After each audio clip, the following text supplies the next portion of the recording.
May mga nasabat na namang nabubulok, mishandled at expired na karne sa isang warehouse sa May Kawayan, Bulacan.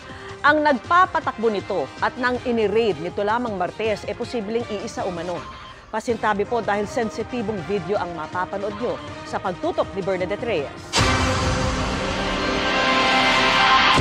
Gaganahan ka pa bang kumain kung mabibisto mong ang karneng maaaring binibili mo expired na at ganito lang isinasalansan? Ganito ay nabutan ng Department of Agriculture Inspectorate and Enforcement Office, National Meat Inspection Service at City Veterinarian sa isang warehouse sa May Kawayan, Bulacan nang i-raid kaninang umaga.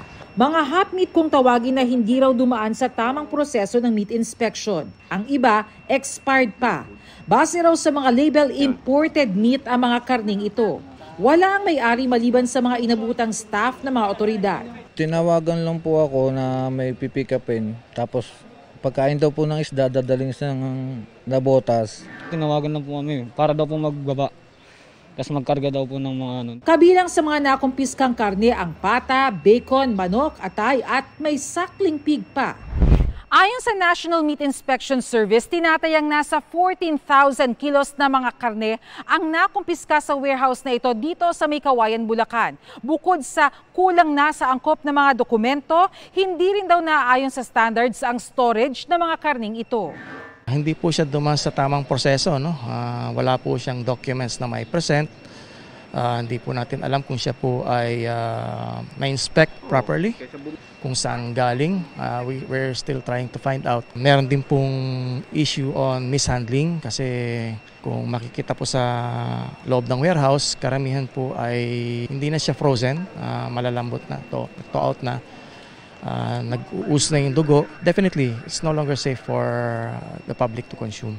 Ayon sa DA Inspectorate and Enforcement Office, tila konektado ito sa naunang ni-raid na warehouse noong July 11 na pinaniniwala ang ino-operate ng mga foreign national. Organisado sila yung sindikato ito. Kaya kung mapapansin ninyo, yung nakaraang araw na pinasok natin sa tulong ng AFP at ng BOC, nasa kabilang street lang.